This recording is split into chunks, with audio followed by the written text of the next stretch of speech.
Alors aujourd'hui je voulais te parler de handstand, on va vraiment rentrer un peu plus dans le détail.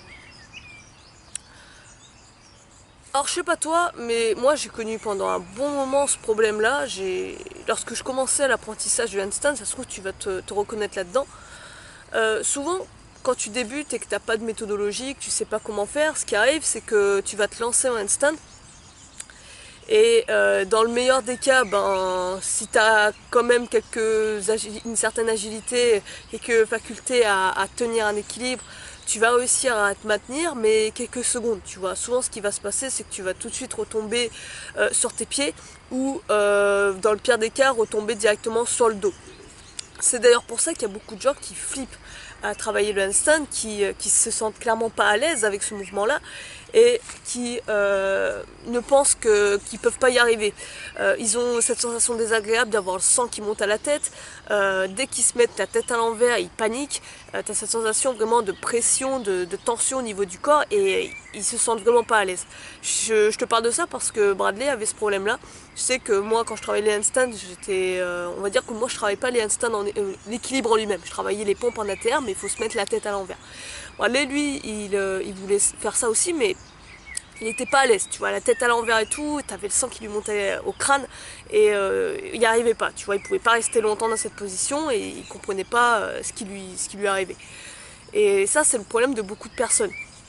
En plus de ça, souvent, quand t'as pas du tout la force dans les épaules, dans les bras, t'as peur aussi de te casser la gueule, quoi. Le risque en plus, c'est que quand t'es en ATR, c'est que tu tombes sur ta tête. Tu peux vraiment te faire mal, tu vois, un peu te vriller le cou.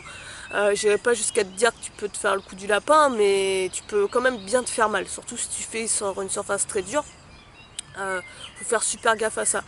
Et il faut avoir une certaine confiance en soi, une certaine habilité, une certaine force aussi dans les membres pour pouvoir se lancer. Et pareil, ça c'est au mur, hein, que je te parle juste. T'as le même problème, t'as un autre problème, on va dire encore plus, qui est pire lorsque tu le travailles au vide, c'est si tu ne sais pas tomber sur tes jambes, si tu ne sais pas te rattraper, c'est littéralement te péter le dos, retomber sur ton dos et bien te faire mal. Qui ce n'est jamais arrivé de tenter ses premières fois ses handstands dans l'herbe et tout et se rater, lancer trop loin ses jambes et retomber directement sur son cul, voire carrément sur le dos. Ça te fait un gros plat et crois-moi, ça fait pas du bien. Et ça aussi, ça freine beaucoup on va dire ce courage, moi j'appelle ça, de te lancer. Tu vas plus te restreindre du coup pour te lancer, tu vas beaucoup moins avoir confiance et tu vas diminuer grandement tes chances de trouver ce point d'équilibre, d'arriver au point d'équilibre parce que tu vas tout simplement par appréhension moins lancer tes jambes, moins lancer vite tes jambes, moins les lancer avec force. Du coup, ça c'est un gros problème. Deuxième problème, donc c'est vrai que quand tu vois un stand, ça fait envie, quand tu vois les gens les faire, ça te donne vraiment envie, t'as cette, comment dire, un peu cette jalousie, tu vois, surtout que c'est une figure assez basique dans le street, tu vois tes potes le faire, tu vois des gens plus forts que toi qui arrivent les doigts dans le nez, ils posent leurs mains sur le sol, tac, ils se lancent en équilibre et ils le tiennent, ça te fout un peu les boules. Moi je sais que ça me frustrait quand même, je comprenais pas comment ils arrivaient à faire ça. Et t'as l'impression que toi du coup ben t'es peut-être plus faible qu'eux, t'as un peu une sensation d'infériorité par rapport à eux. Et tu vois pas comment ils font. En plus, quand tu leur poses la question, souvent ce qui se passe, c'est que ces gens-là vont te dire ouais ben tu te lances et tu tiens, tu vois. Enfin, c'est comme le gars qui est bon en cours, tu vois, qui arrive vraiment à avoir des superbes notes. Tu lui demandes mais comment tu fais gros? Il me dit et il te répond oh j'ai des facilités. Je regarde le cours et après je le recrache sur la fiche. Perso, ça m'apporte pas beaucoup de réponses et ça m'aide pas vraiment à savoir quoi faire pour arriver à ton résultat. Tu vas forcément passer par un comportement, une façon de faire pour arriver à ce résultat. Tu n'as pas pu arriver à un truc comme ça, voilà, à faire telle chose juste parce que tu as un don du ciel. Je pense que ces personnes-là sont assez rares. C'est juste que tu n'as pas forcément, ces personnes souvent qui sont douées n'ont pas conscience de par quel processus elles passent. Donc pour le gars qui fait le handstand, il se peut qu'il ait des facilités, Mais il se peut que ces facilités soient dues peut-être à son passé sportif. Tu vois, par exemple, j'en sais rien, moi, le gars, il a peut-être fait d'autres sports qui lui apprenaient un certain sens de l'équilibre. Du coup, quand il se met à faire les équilibres, il a déjà des bonnes bases. J'en sais rien, je te dis n'importe quoi, mais en tout cas, tu es passé par un processus. Un autre truc aussi, du fait de savoir faire un handstand, qui te donne aussi bien envie de le faire, c'est de passer sur des exercices beaucoup plus badass, en guillemets. C'est vrai qu'il y a quand même un peu d'ego dans apprendre à faire un handstand. En tant que tel, tu apprends le sens de l'équilibre, ce qui est une fonction très importante. Si tu veux être je dirais, un athlète complet. Mais il y a quand même beaucoup le côté en mettre plein la vue, tu vois. Et ça, le handstand arrive à très bien le faire. Et le handstand, c'est une discipline vraiment à part entière qui t'ouvre une ribambelle d'exercices. Une fois que tu arrives à faire un handstand, on va dire que c'est vraiment la base de la base, tu vois. C'est comme au karaté, c'est juste la ceinture noire, tu vois. Je dirais même peut-être même pas la ceinture noire, tu vois. Parce qu'au karaté, on te dit que la ceinture noire, c'est le summum. Non, non, la ceinture noire, c'est juste que tu as fait les bases. Après, il te reste encore 10 dan à choper si tu veux vraiment être un putain de maître. Mais voilà. On va dire que le handstand, c'est ceinture marron, voilà. Je sais plus c'est quoi, dans quel sens ça sont les couleurs, mais voilà, on va dire que c'est ceinture marron. Je te dirais pas que c'est non plus un truc de ceinture noire, mais voilà. Et du coup, t'en es qu'au début. Il te reste encore une ribambelle d'exercices et de manières de le tenir, de le pratiquer pour vraiment être un maître du handstand, un hand balancer, comme on appelle. Et donc ça va t'ouvrir des portes sur des exercices beaucoup plus élitistes, comme le handstand en force, où tu vas littéralement te soulever à la force de tes muscles et non pas avec l'élan de tes jambes. Là tu vas vraiment avoir un pur contrôle de ton corps, maîtriser ton corps, savoir réajuster lorsque tu sens un déséquilibre. Peu importe, même si on te pousse et tout, tac, tu te remets, tu ne tombes pas, tu es aussi à l'aise, on va dire, sur tes mains que sur tes jambes. Là c'est un autre level, tu vois. Après, ce que tu as aussi, c'est dans tout ce qui est monde de gymnastique. Monde de gymnastique, tu as le press to handstand, ce qu'on appelle, c'est-à-dire le handstand où on l'a en force, on est bras tendus et on relève les jambes et on se met en handstand. Tous ces exercices-là. Tu as d'autres variantes aussi de l'exercice en lui-même qui, on va dire, est des formes un peu différentes. Comme par exemple le hollow body, tu vois, le hollow back, excuse-moi. Le hollow back, ou comme je te dis, c'est comme un pont, j'illustre ça comme ça, sauf que tu n'as pas les jambes qui sont au sol. Imagine ça. Donc tu pars en handstand et tu te cambres au maximum jusqu'à que tes jambes soient à peu près parallèles au sol. Tu as vraiment une putain de cambrure sur le dos. Ça, on va dire aussi que c'est une sorte d'équilibre, tu vois. Tu as plein de variantes. Et enfin, tu as aussi le monde du cirque qui t'ouvre là aussi d'autres exercices, comme par exemple les handstands sur canne, ou encore le fameux one arm, le handstand à un bras, qui est, on va dire, le saint graal pour beaucoup de mecs qui font du street. Mais en tout cas, il faut par contre absolument que tu aies les bases et il faut que tu tiennes un handstand avant de songer même à pratiquer ces exercices niveau supérieur, tu vois. Souvent aussi, ce qui pose défaut quand tu es en handstand, c'est que tu comprends pas ce qui pêche, tu vois. Il peut y avoir plein de problèmes. Il peut y avoir un manque de mobilité. Souvent, on le voit beaucoup avec des personnes qui n'arrivent pas à assez ouvrir l'épaule. Tu vois, elles ont trop l'épaule. Je vais te montrer juste de côté. Tu vois, l'épaule, elle est trop. Tu vois, ça fait un angle. Là, ce qu'il faudrait que ce soit vraiment un angle de 180 degrés. C'est rare d'avoir forcément un putain d'angle de 180 degrés à chaque handstand. Tu n'es pas forcément obligé d'avoir absolument cet angle à 180 degrés pour tenir le handstand, je tiens à le préciser. Mais si tu veux vraiment un handstand bien droit, bien propre à la gymnaste, il faut au maximum que tu aies un superbe angle, une superbe ouverture d'épaule qui fait que tu as un angle à 180 degrés entre ton bras et ton torse, tu vois. Ça, c'est un manque de mobilité, ça peut être un manque de mobilité. Ça peut être aussi un manque de force. Ça peut être un manque de technique, un manque de progression, comment avancer étape par étape. Il peut y avoir plein de problèmes qui se posent qui fait que tu ne tiennes pas un handstand en fait. Et c'est à toi de déterminer quels sont les problèmes, quelles sont, on va dire, les causes de ton incapacité à tenir un handstand. Souvent, ce qu'on va faire aussi, c'est, on va appeler ça les fausses solutions. C'est des fois de juste voir un peu comment font les potes et leur demander.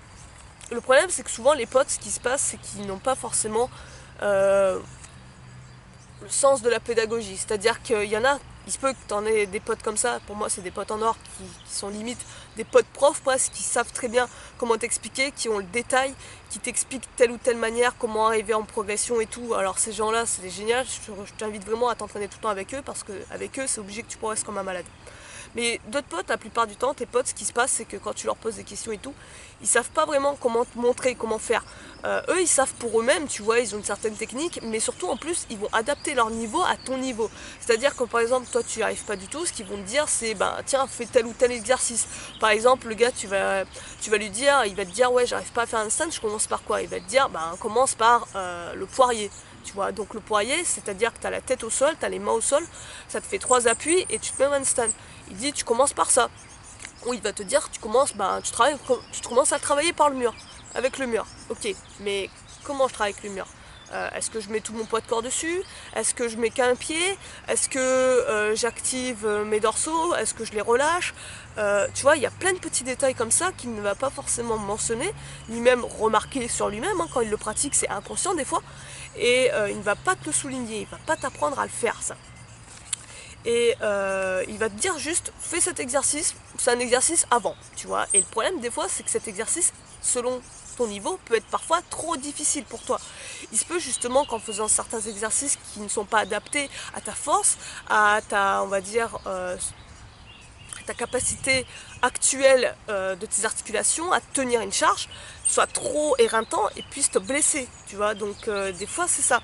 Et le problème c'est que toi tu sens quand même que sur cet exercice t'en chies, que t'es pas à l'aise, tu vois, qu'il y a un problème qui est putain il est un peu trop dur, tu vois, pour toi. Et il ne donne pas forcément une solution pour un exercice encore en dessous, tu vois. Il n'arrive pas forcément à adapter les exercices à ton level. Ça c'est un gros problème. Un autre problème aussi, c'est quand tu regardes des vidéos sur YouTube, on va dire que les vidéos sur YouTube aident énormément. Elles te donnent d'excellentes idées de conseils, mais là aussi, il se peut aussi qu'en termes de progression, tu peux en avoir plein, mais tu peux en avoir aussi qui sont assez restreignantes et qui vont être limitées en termes d'exercices, tu vois. C'est-à-dire que tu auras des exercices qui, pour certains, seront assez débutants, mais pour d'autres, ça sera, on va dire, un peu trop difficile, tu vois. Un peu trop facile même pour certains aussi. Et il manque des fois une progression. Une progression, mais vraiment microscopique. C'est ce que je remarque aussi, c'est que des fois, c'est juste des micro-progressions qu'il faut faire. T'as pas besoin forcément de passer un exercice avec un écart trop grand. Des fois, juste une mini-progression comme ça, le même exercice, mais une simple modification de placement de main, par exemple, fait que cet exercice te va comme un gant, littéralement. En plus de ça, il y a peu de tutoriels, j'ai remarqué, en français. Alors c'est vrai que je suis beaucoup je regarde beaucoup les vidéos en anglais, mais en français, je ne sais plus maintenant si c'est le cas, mais t'as pas forcément beaucoup de tutoriels. Un autre truc aussi, c'est que dans les vidéos YouTube, en général, elles ont un format très court, format de 10 minutes. 10 minutes, 20 minutes. Et en 10-20 minutes, tu peux apprendre des choses, mais il y a beaucoup de lacunes qui manqueront. On va te montrer souvent que les progressions. On va te montrer que ça. Mais le problème, c'est qu'il n'y a pas que le manque de progression qui fait que tu ne tiens pas à ton handstand. Il y a aussi un manque de force, un manque de mobilité, un manque aussi de programmation, comment s'organiser, comment faire son programme pour le handstand, comment faire pour placer ses exercices et faire en sorte d'optimiser sa progression. Tu vois, il y a pas mal de lacunes quand même. Du coup, ce que j'ai voulu faire en fait, c'est ce que j'aurais voulu trouver, ce que j'aurais voulu avoir pour arriver à faire un stand, avoir une méthode en fait, pas à pas, un peu à la méthode WED. Tu vois, j'adore la méthode WED parce que ça te montre un peu comment arriver d'un exercice avec des sous-étapes, des mini-pas. Et je cherchais vraiment à avoir une méthode comme ça. Je ne l'ai pas forcément trouvé. Moi, ce que j'ai fait, c'est que j'ai grappillé ici et là. J'ai expérimenté. Ça m'a pris pas mal de temps quand même. Beaucoup de temps même. Et j'ai juste fait ça. Grappiller, expérimenter. Mais j'ai jamais eu vraiment une méthode clé en main, prête, propre, pas à pas qui me permettent d'avancer et d'arriver à mon objectif. Du coup, c'est ce que j'ai voulu créer, c'est ce que j'ai voulu faire. Je t'ai préparé en fait une formation sur le handstand, comment arriver au handstand. Donc dans cette formation, je vais t'expliquer en détail ce que tu vas avoir. Dans cette formation, en fait, je vais te montrer comment arriver à tenir un handstand 10 secondes. 10 secondes, c'est le minimum syndical. Une fois que tu tiens 10 secondes, tu pourras grandement augmenter ton temps. 30 secondes, 1 minute. Mais ton objectif là, c'est arriver d'ici peu de temps, d'ici les quelques mois. Ça peut aller même plus vite. Ça dépend comment tu t'entraînes, quelle régularité, quelle fréquence, etc. Mais il faut que tu arrives à tenir ton handstand 10 secondes. Que tu aies cette base pour après avancer sur des variantes plus difficiles et voire même le tenir plus en endurance, sur tout ça. Bon, en tout cas, que tu comprennes arriver à tenir un handstand 10 secondes, minimum. Donc, dans cette formation, j'ai voulu vraiment faire un truc étape par étape, step by step, on va dire en anglais, où je te prends vraiment par la main sur le niveau le plus bas, le plus novice. C'est-à-dire que j'ai voulu faire en sorte que même les gens qui avaient peur d'être la tête à l'envers puissent arriver à faire un handstand d'ici la fin de la formation, tu vois. Qui ait plus cette appréhension. Donc du coup, ce que j'ai fait, c'est que j'ai vraiment découpé l'exercice, je l'ai décortiqué, je l'ai disséqué et j'ai fait étape par étape les sous-étapes, on va dire, pour arriver au handstand. Le handstand, c'est quand même un exercice différent des pompes. Donc tu vas voir qu'il y a quand même des étapes en fait qui vont pas forcément, ça va être juste par la répétition qu'il va falloir que tu acquiers la compétence. C'est pas juste tu arrives cette étape là, check, c'est bon, étape suivante. En général, il faut revenir dessus, répéter et tout. Mais en tout cas, il y a une progression, quelque chose de très limpide, comme les pompes. Tu commences par les pompes sur les genoux, puis les pompes inclinées, puis les demi-pompes, puis les pompes classiques, tu vois. C'est le même principe que j'ai voulu créer, mais avec le handstand. Donc, tu auras une progression vraiment claire. Ensuite, je te vais expliquer module par module ce que je t'ai préparé. Dans un premier module, tu auras en fait une dissection du handstand, c'est-à-dire que tu auras, on va dire, le squelette du handstand. Qu'est-ce qui fait que tu tiens un handstand? Pourquoi tu le tiens? Quels sont les muscles qui rentrent en jeu à ce moment-là? Parce que oui, il faut contracter d'une certaine manière tes muscles. Si tu veux avoir un handstand bien droit, on va se concentrer vraiment que sur le handstand droit dans cette formation. Et donc, comment arriver à bien tenir ce handstand? Qu'est-ce qui fait que tu tiens un handstand? Donc là, c'est vraiment la partie théorique. Elle est importante pour que tu aies une vision globale de la chose. Ensuite, dans le module 2, on va vraiment passer à la progression. Donc là, comme je te dis, si tu es habitué à la méthode WED, c'est un peu le même principe que j'ai voulu appliquer, mais au handstand. Donc, étape 1, il faut que tu atteignes un certain nombre de temps de gainage avant de passer à l'exercice d'après, et ainsi de suite, jusqu'à l'étape où tu arrives en handstand. Tu auras une progression avec le mur et une progression sans le mur. Là aussi, j'ai voulu faire quelque chose de très étape par étape pour le travail sans le mur. Souvent, le travail sans le mur, beaucoup de gens le font avec des essais-erreurs. Du coup, tu perds énormément de temps. Moi, ce que j'ai voulu faire, c'est t'intégrer des exercices qui te permettent d'y aller progressivement. C'est-à-dire que tu vas te décoller graduellement du mur.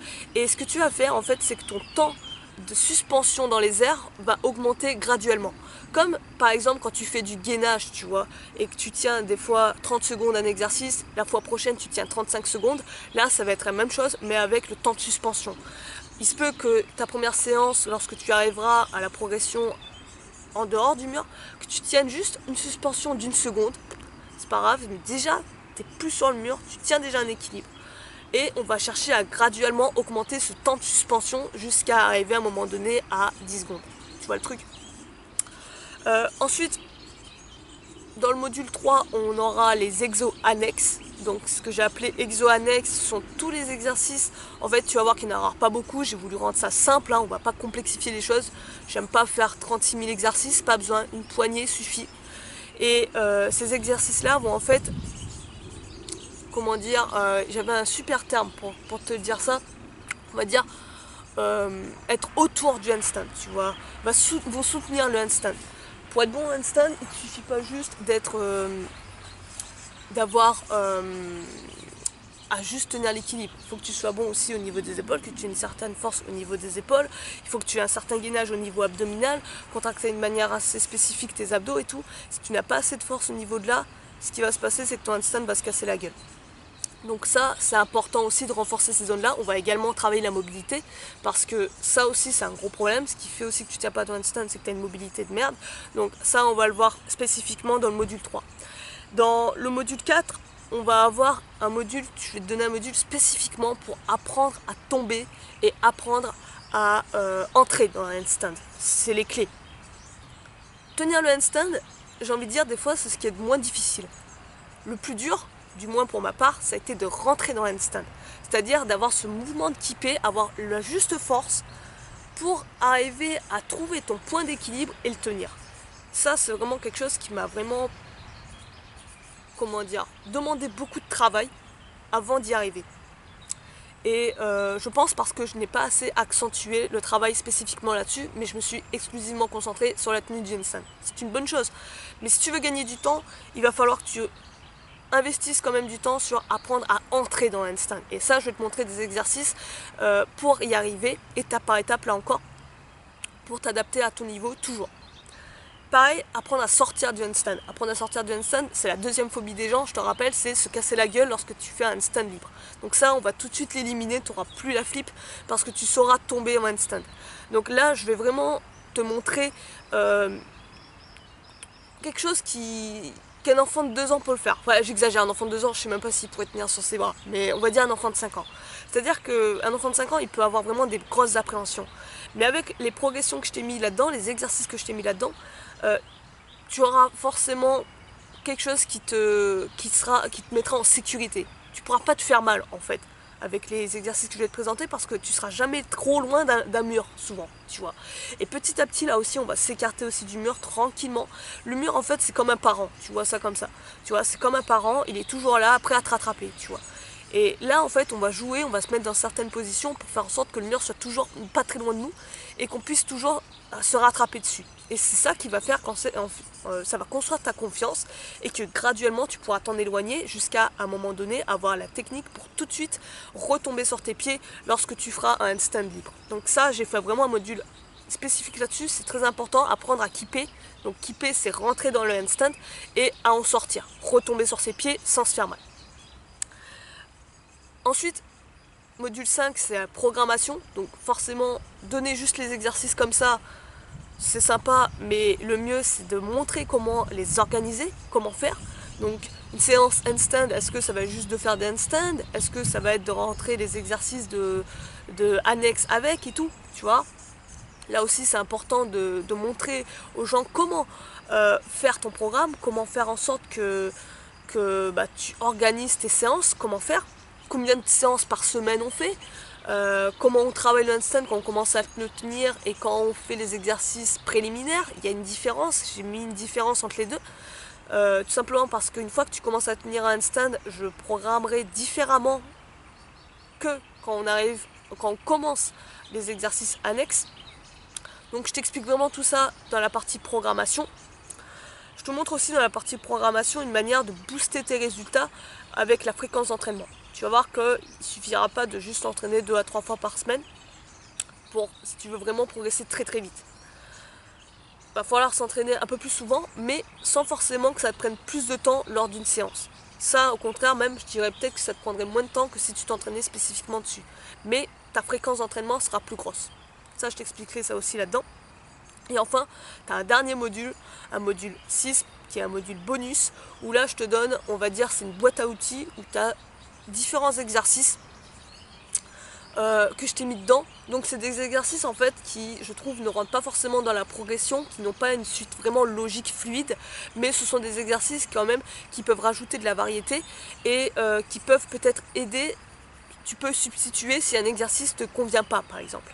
Ce sont aussi des exercices qui permettent de rajouter un peu de challenge sur des exercices qui au début te paraissaient basiques. Donc un exercice aussi simple que le handstand face au mur, eh ben, tu peux le rendre plus challengeant avec un exercice que je te montre dans la partie bonus en fait. Donc c'est ça, tous les petits exercices, tous les petits tricks en fait, c'est la boîte à astuces qui pourront t'aider lorsque tu travailleras tes exercices pour le handstand. Donc je t'ai mis tout ça en formation, en description, va voir ça vite. Là, ça sera une semaine spécifique, on va dire handstand. Aujourd'hui, elle est à un prix quand même assez exceptionnel. Je le mets pas, je fais une réduc juste pour cette semaine. Après, je vais augmenter le prix. Mais pour cette semaine, vu que c'est une semaine handstand et que je fais le lancement de la formation, je fais quand même quelque chose où je veux que ce soit accessible le plus possible. Et je veux surtout que tu passes à l'action. Tout de suite que ça te donne envie de passer à l'action et que tu arrêtes de procrastiner, que tu remettes toujours au lendemain le fait de vouloir faire ton handstand. Voilà, maintenant tu prends les choses en main. Tu as comme objectif de faire le handstand, donc tu mets les choses au point pour arriver à faire le handstand. Donc je te mets tout ça en description, n'hésite pas. Dans cette semaine, comme je te dis, on va être spécial handstand, donc tu vas apprendre pas mal de choses. Si t'es pas abonné, n'hésite pas à t'abonner pour rien louper. Mais voilà. Sur ce, moi, je vais te laisser là-dessus. Je te dis, sans doute à demain. Prends soin de toi. À plus.